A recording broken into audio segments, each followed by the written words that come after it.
welcome to the Wayfaring Panda. I'm Annette. Today I'm participating in the YouTube Hub with All About the Mouse. And this month's theme is to do mixed media. So I'm taking some mixed media paper and I'm spraying it with this Nuvo Mica mist, and the color is called Beryl Swirl. Now I have found that these clog up, and so I pour it into an extra container and then spray it. But this actually got clogged partway through, so then I just dripped it on. I'm not really buying any more of these because I have such a hard trouble with these getting clogged. I already decided where my pictures are going to go, and I kind of marked it with pencil so I know where to put my spray. So with the spray, I just want to go around the edges, and I'm putting more of it in two opposite corners where there won't be any pictures. The pictures that I'm going to scrap are from World Showcase at United Kingdom at Epcot.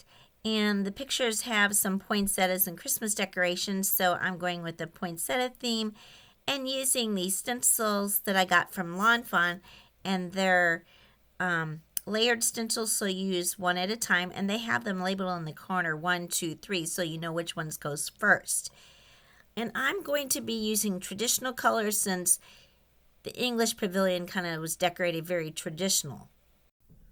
I've only used these stencils with ink, and that turned out really pretty on a card. So now I'm trying to use some of my card making supplies also in scrapbooking, and also scrapbooking things with my card making so I get more use out of them. So I'm going to try this with Glacier Paste. Now I have used embellishment mousse in the past that was from Nuvo, but those jars always dried out before I would use maybe 2/3 of it, so I don't buy that anymore. What I do is just buy either opaque or translucent white paste or clear paste, and then I mix other colors in it to get the colors that I want. So hopefully I'll be able to finish those before they dry out. What I've noticed about the Glacier Paste, first of all, it's sparkly, so it's a way to get a glittery look without using glitter. And also, as you can tell, I've had this for quite a while, probably a couple years, and it's still moist. So the Glacier Paste, at least with the present seal, has not really dried out. And the color I'm using for this is called Haute Red, which I think looks very traditional Christmas color. For the second stencil, it has kind of pine needles and holly leaves, so I'm using a green Glacier Paste called Green Envy.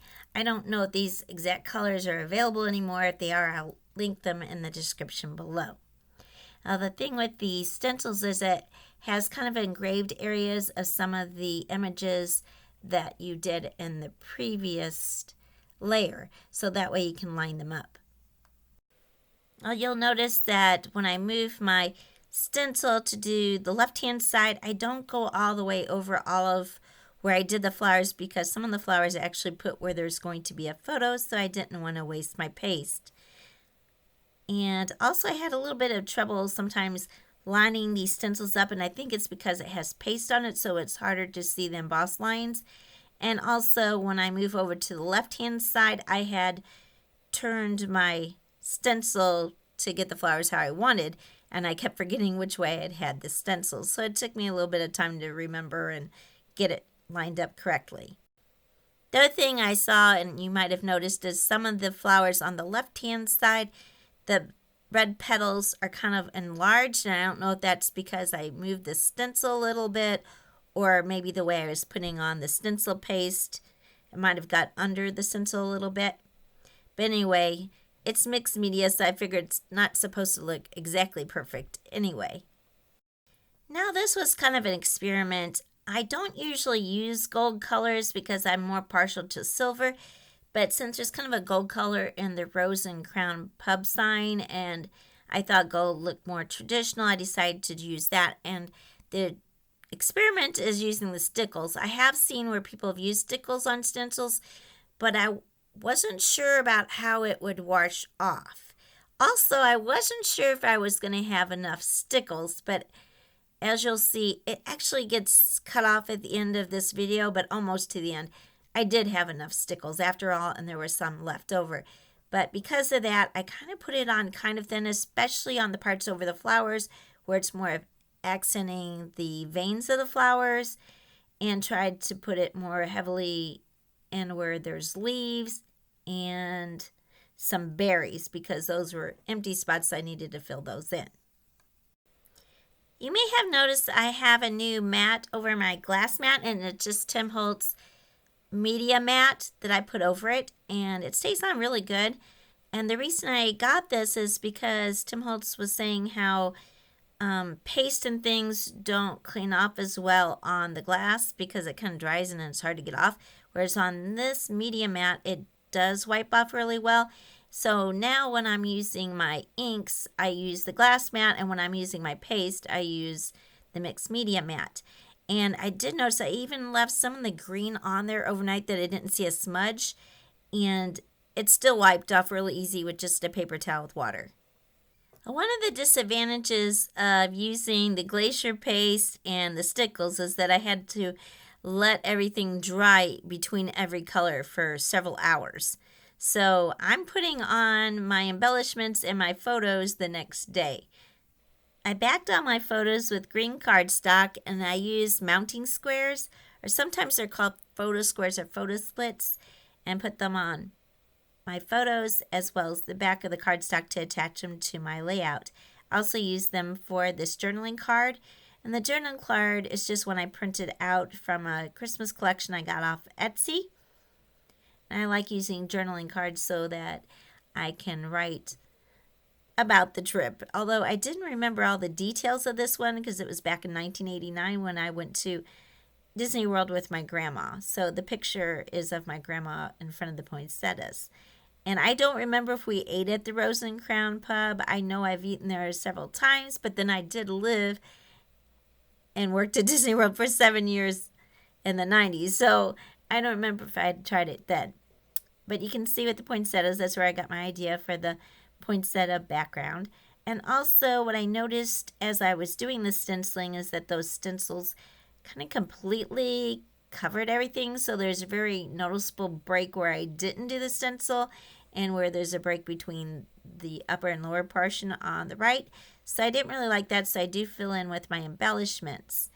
However, as I go along, I'm not really sure how much I like this. I do like the layout and I do like how it looks, but I'm not sure if I love it because I'm kind of more of a simplistic type of person and I like less is more usually. But I think these pictures and the green paper is pretty vibrant, so I think the photos do well with this. But let me know if you think, should I have done less and maybe just use the stencil maybe of 3 flowers in each section and left some more blank space, which I think I might try that on some future Christmas Walt Disney World layouts in the future, and we'll see how that goes. Or does this look like a Christmas explosion? Then I just used some embellishments that I got from Hobby Lobby. These have been in my stash for a while. I just got them from their cheap Christmas section. If you do that, make sure you buy them on sale because they're almost always on sale, so don't pay full price. And I'm just using these stickers that are holly leaves, and the poinsettias are kind of a material like, it's not quite felt, but some type of material. And I'd use that to fill in those blank portions that the stencils created. I'm also using these Tim Holtz Idea-ology droplets, and I decided to put 3 of them together to kind of make a Mickey head. Since this is actually a Disney layout, I thought there should be a hidden Mickey, and then I also spread those around. Now with those, I like to attach with my Glossy Accents because it holds things like that in place really well and it dries clear.